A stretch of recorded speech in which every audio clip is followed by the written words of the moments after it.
பாரம்பரியமான சுவையான புது அறிமுகம் KTV True Value Bronadile. ரகங்கள் பலவிதம், ஒவ்வொன்றும் உலகத்தரம். தமிழக உற்பத்தியில் உங்கள் Anuj tiles. Juicy, spark the happiness, quench your thirst naturally. வாழைக்காய் வறுவலுக்கு ஒரு புது அத்தியாயத்தையே கொடுத்துட்டீங்க. நிறைய பேர் பண்ணியிருக்காங்க. அவங்களாம் பார்த்தீங்கன்னா அப்போயே மில்லியன் தாண்டிடுச்சு அந்த வீடியோலாம். நம்ம என்ன பண்ண முடியும், அந்த தமிழில் எப்படி வைக்கலாம், நம்ம பண்ணுற மெத்தட் எப்படி கொஞ்சம் மாற்றி பண்ணேன். நம்ம வீட்டு கிச்சன் இப்படி தான் இருக்கணும், சும்மா ஃபார்மாலிட்டிக்கு வீடியோக்காக இல்லாமல் இப்படி தான் 2 பாத்திரம் கழுவாமல் இருக்கும், அடுப்பு கொஞ்சம் காப்பி இதெல்லாம் இருக்கும் கொட்டியிருக்கும். அப்படியே நம்ம வீட்டில் எப்படி இருக்கும் எல்லா வீட்லையும் அப்படி தான் இருக்கும் அப்படின்ற ஒரு எண்ணத்தில் சமைக்கிறது. சார், ஆண்கள் சமைக்கிறத பொதுவாகவே பொது சமூகம் ஒரு குறையாக இல்லை ஒரு தாழ்வாக பார்க்கக்கூடியதை நீங்கள் யோசிச்சிருக்கீங்களா? இல்லை சார், அந்த மாதிரி யோசிக்க வேண்டிய அவசியம் இல்லை. காரணம் என்னன்னு, இது பேர் என்ன சார்? பார்த்து பண்ணுறது தான். ஓகே, பேரெல்லாம் தெரியாது. இப்போ என் பசங்க எல்லாருமே தனித்தனியாக சமைப்பாங்க, நல்லா சமைப்பாங்க.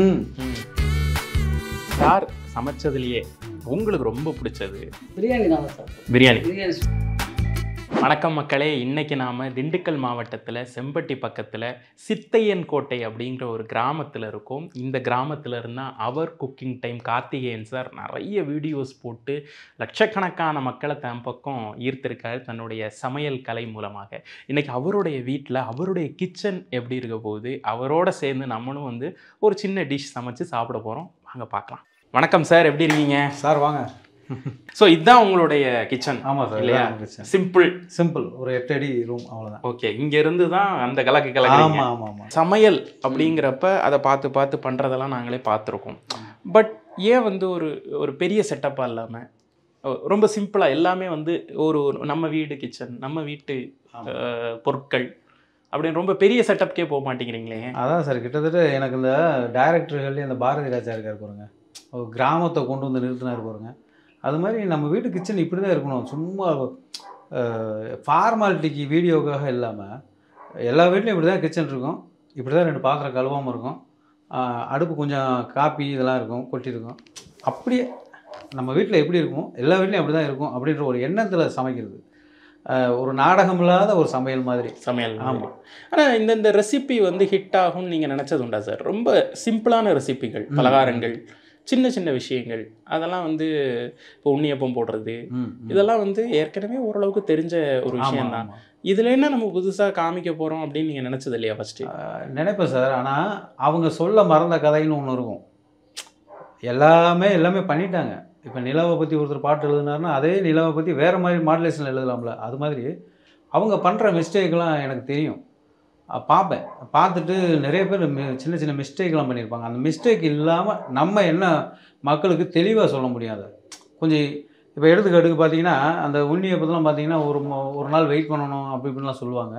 நம்ம செஞ்ச உண்ணியப்பத்தெல்லாம் பார்த்தீங்கன்னா ஒரு அரை மணி நேரம் வெயிலில், இது அந்த காலத்து இப்போ முறை கூழ் காய்ச்சுவாங்க. நம்ம பாட்டியம்மாலாம் கூழ் காய்ச்சுவாங்க, உடனடியாக காய்ச்சி ஒரு அரை மணி நேரம் வெயிலில் வைப்பாங்க, நல்லா புளிச்சு போயிடும்.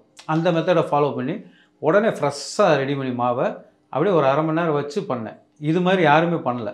அப்போ அது கொஞ்சம் அவங்களுக்கு மக்களுக்கு பிடிச்சிருக்கும். அதில் கூட கமெண்டில் கூட ஒரு சிலர், எங்கள் ஊரில் மழை, நாங்கள் என்னங்க செய்ய, அப்போ ஒரு நாள் வெயிட் பண்ணி தாங்கணும், வெயில் ஓவராக ஒரு அரை மணி நேரம், ஓகே. இந்த மாதிரி கொஞ்சம் யோசிப்பேன் சார். அவங்க பண்ண மிஸ்டேக்லேருந்து கொஞ்சம் நம்ம மாற்றி பண்ணணும் அப்படின்னு. கண்டிப்பாக ஹிட் ஆகும். ஏன்னா வாழைக்காய் வறுவலுக்கு ஒரு புது அத்தியாயத்தையே கொடுத்துட்டீங்க. ஆமாம் சார். அந்த வாழைக்காய் வறுவல் பண்ணுறதுக்கு முன்னாடி நானும் பார்த்தேன். ஒரு சிலர் நான் பார்த்த வீடியோவில் 1.2 மில்லியன்லாம் போயிருந்துச்சு.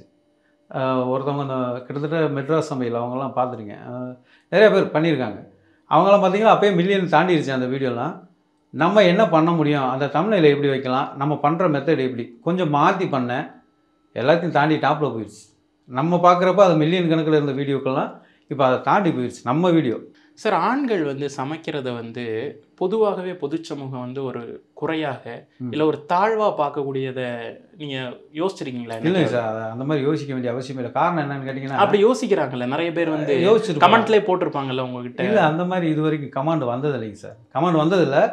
இதை நான் எப்படி சொல்கிறேன்னு கேட்டிங்கன்னா, நமக்கே நல்லா தெரியும்ல சார், வீட்டில் கொஞ்சமாக சமைக்கக்கூடிய பெண்கள் ஹை லெவலில் பண்ணோன்னா பெண்கள் எங்கே போய் அப்படி பெரிய 60 படி வடை இது சட்டி இருக்குது பாருங்க, அந்த எதனா சட்டி தேக்ஸா, அந்த தேக்ஸால் 60 படி வட்டா அப்படின்லாம் சொல்லுவாங்க. அதில் போட்டு அவ்வளோ பெரிய கரண்டியை போட்டு அவங்க கிண்ட முடியுமா? அங்கே பண்ணக்கூடியது ஆண்கள் தானே. அதே மாதிரி டீ இவங்க வந்து இந்த கொஞ்சமாக ஒரு 4 பேருக்கு டீ போட்டு கொடுப்பாங்க.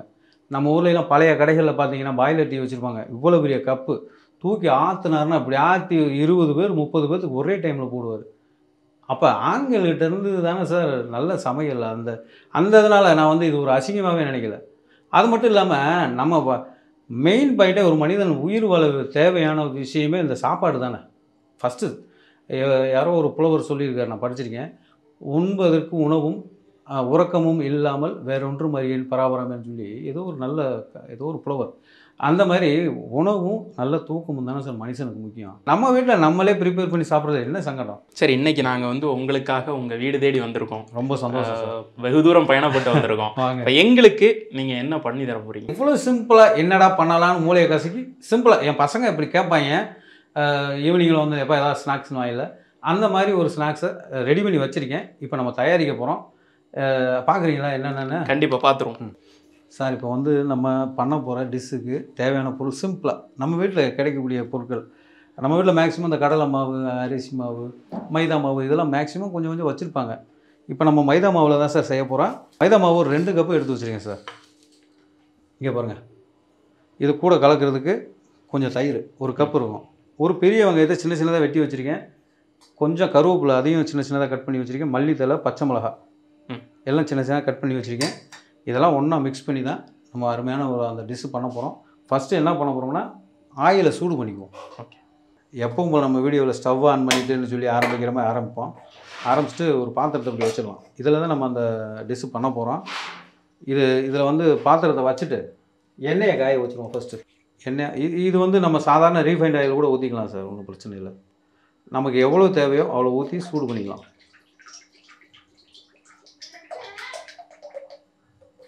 இது எண்ணெய் சூடாகிட்டே இருக்கட்டும்.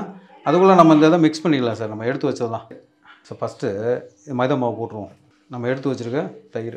மைதா மாவு, தயிர், ஏதோ ஒரு வித்தியாசமான ஒரு டிஷ்ஷு பண்ண போகிறீங்கிறது தெரியுது. இது சாப்பிட்றதுக்கு வந்து உங்களுக்கு உளுந்த வடை மாதிரியே இருக்கும். அப்படியா? ஆமாம். இது போட்டதுக்கப்புறமா வெங்காயம், அடுத்து மல்லித்தலை பொடுசாக கட் பண்ணி வச்சுருக்கேன், இதையும் சேர்த்துருவோம். பச்சை மிளகா சின்ன சின்னதாக கட் பண்ணி வச்சுருக்கேன். காரத்துக்கு தகுந்த மாதிரி சேர்த்துக்கலாம். கருவேப்பிலையே சின்ன பொடுசாக கட் பண்ணி வச்சுருக்கேன், அதையும் சேர்த்துட்டோம். இந்த பாருங்கள், இந்த அளவுக்கு சீரகம், இதுக்கு தேவையான உப்பு. இதில் வந்து கொஞ்சம் சோடா மாவு சேர்த்தே ஆகணும். இல்லைன்னா அந்த ப்ளஃபியை நல்லா உப்பிக்கிட்டு வராது. கொஞ்சமாக சேர்த்துக்கணும், வேறு வழியே இல்லை. இல்லைன்னா ரொம்ப ரஃப்பாக இருக்கும். இந்த பாருங்கள், இந்த அளவுக்கு. இந்த பதம்லாம் எப்படி சார் மனசில் அப்படியே நீங்கள் பண்ணி அது? ஆமாம் சார், பார்த்தோன்னே இதுக்கு இவ்வளோ தான் உப்பு வேணும்னு நான் மேக்ஸிமம் செக் பண்ணி கூட பார்க்க மாட்டேன், வீடியோக்காக தான் சொல்லுவேன். இப்போ வந்து மிக்ஸ் பண்ணிடுவோம். சில வேளை தண்ணியை கலந்துக்கிட்டு அதுக்கப்புறம் இது பண்ணுவாங்க. நீங்கள் முதல்லையே மாவு வந்து மிக்சிங் ஆகாது சார். ஓகே. இங்கே பாருங்க, அப்படியே லைட்டாக கலந்துட்டு ஒரு உளுந்த மாவு பதத்துக்கே கொண்டு வந்துடணும். சரி, உளுந்த மாவு பதத்துக்கே கொண்டு வந்துடணும். அது மட்டும் இல்லாமல் இதை நீங்கள் வந்து அப்படியே சட்னி எதுவுமே இல்லாமல் சாப்பிடலாம். பிள்ளைகள்லாம் சுட்டு போட தட்டில் விட மாட்டாங்க, உடனே சாப்பிட்டுக்கிட்டே இருப்பாங்க. புரியுது. ஆனால் நீங்கள் அந்த மாதிரி வெங்காயம் எல்லாத்தையும் போட்டு இது பண்ணிடுறீங்க இல்லையா? வாசனையை பார்த்தீங்களா? இப்போ ஆமாம், பச்சை மாவு எவ்வளோ அருமையாக வாசனை வருது பார்த்தீங்களா? இப்போ முதல்ல தண்ணி ஊற்றிருந்தோம்னா இந்த மாதிரி இந்த ஒரு வராது, பேஸ்ட் மாதிரி வராது. ஆமாம், இன்னும் கொஞ்சம் தண்ணி ஊற்றிக்குவோம். கைக்கு நம்ம அந்த மாவை பிணைஞ்சிட்டு எடுக்கும்போது அந்த ஒரு இட்லி மாவு இருக்கு பாருங்க, அந்த பதத்தில் இருக்கணும். இப்போ வந்து ஃபைனலாக நம்ம என்ன பண்ணுறோம்னா, இது ரெடி பண்ண பின்னாடி எண்ணெய் காஞ்சிருக்கு பார்த்தீங்களா? ஆமாம். அதை அப்படியே மீடியமாக குறைச்சி வச்சுட்டு இதில் கொஞ்சம் எண்ணெய் எடுக்கிறோம். ஓகே. சுடு எண்ணெய் எடுத்து இந்த பாருங்கள், இந்த அளவுக்கு. சரி, அப்படியே ஊற்றிட்டு, ஐயோ சூடு இல்லை இந்த பாருங்க, இந்த பக்கம் இருந்து எடுத்தோம்னா ஒன்றாகாது. இது எதனால்?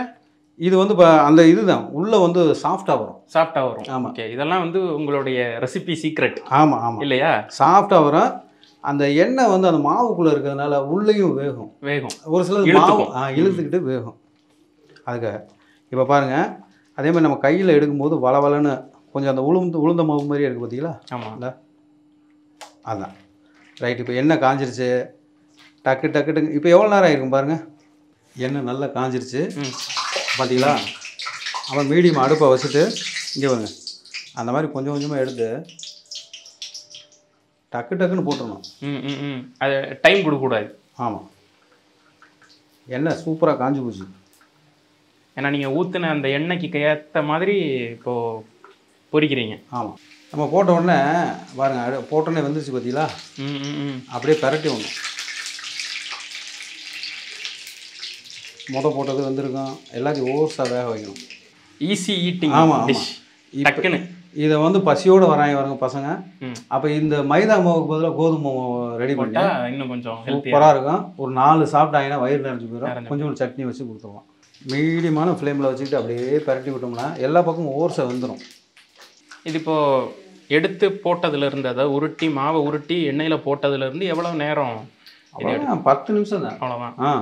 இப்போ என் பசங்க எல்லாருமே தனித்தனியாக சமைப்பாங்க, நல்லா சமைப்பாங்க.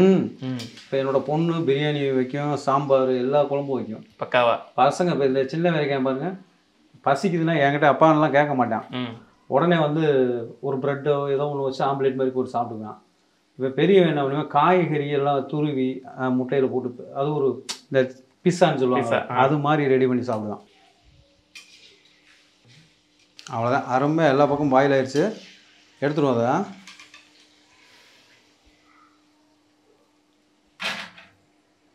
சார் பயங்கரமாக எடுத்துகிட்டு வந்துட்டீங்க. என்ன அப்படின்னா, இந்த வீடியோ ரெக்கார்ட் பண்ணுறதுக்கு ஒரு 10 நிமிஷத்துக்கு முன்னாடி தான் நான் ஏதாவது ஒன்று பண்ணலாமாண்ணா அப்படின்னு நான் வந்து கேட்க, கார்த்திகேயன் சார் வந்து சூப்பராக நமக்கு வந்து ஒரு போண்டா ரெடி பண்ணி கொடுத்துருக்காரு. இது வந்து இது பேர் என்ன சார்? அதான் சார், இப்போ நம்ம பார்த்து பண்ணுறது தான். ஓகே, பேரெல்லாம் தெரியாது, சாப்பிட்டுக்கிட்டு நம்மளா. ஆமாம், இப்படி பண்ணால் நல்லா இருக்கும் அப்படின்னு ஒரு ஐடியா. டேஸ்ட் பாருங்கள், நல்லா சாப்பிட்டு ருசிச்சு பாருங்கள். சாப்பிட்டா இருக்கா? சாஃப்டாக இருக்குது சார். அந்த பச்சை மிளகாய், கருவேப்பிலை, மல்லித்தலை, சீரகம், வெங்காயம் இது பூரா உள்ள கடி போடும்போது ஒரு மசாலா சுவையில் நல்லா இருக்கும். ரெண்டாவது சட்னி தேவையில்லை, நீங்கள் சொன்ன மாதிரி அப்படியே விட்டால் சாப்பிட்ருவீங்க நீங்கள் பசிக்கும் போது. ஒரு வீட்டில் புருஷர் சொல்லி கேட்டுருங்க, மனைவியோடைய கைப்பக்குவம் அருமைங்க அப்படின்னு. ஆனா முதலா ஒரு இல்லத்தரசி சொல்லி கேட்குறேன், கணவருடைய கைப்பக்குவம் அருமைதான் சார். அவளே ஓப்பனா என்ன சொல்லுவான்னா, பெண்கள் வந்து அந்த நல்லா சாப்பிட்டுட்டு பசி பண்ணக்கூடாது, அதாவது பசி இல்லாமல் பண்ணக்கூடாது. பசியோடு இருக்கும்போது யாராக இருந்தாலும் சரி, அந்த பசியோடு இருக்கும்போது நம்ம நாக்கு சொல்லுங்க மூளைக்கு, இது இப்படி போட்டால் சரியாக இருக்கும், இது இப்படி போட்டால் சரியாக இருக்கணும். அதுதான் ப்ராக்டிஸை. பசிச்சுக்கிட்டே செய்யணும். பசி இல்லாமல் ஃபுல்லாக சாப்பிட்டுட்டு பண்ணுற பாருங்க, அந்த ஒரு டேஸ்ட் அவ்வளோ வராது மேக்ஸிமம். சரி, அப்போ இந்த போண்டாக்கு நீங்கள் என்ன பேர் வைக்கிறீங்க? இதுக்கு அதான் தம்பி சொன்ன மாதிரி மைசூர் போண்டா.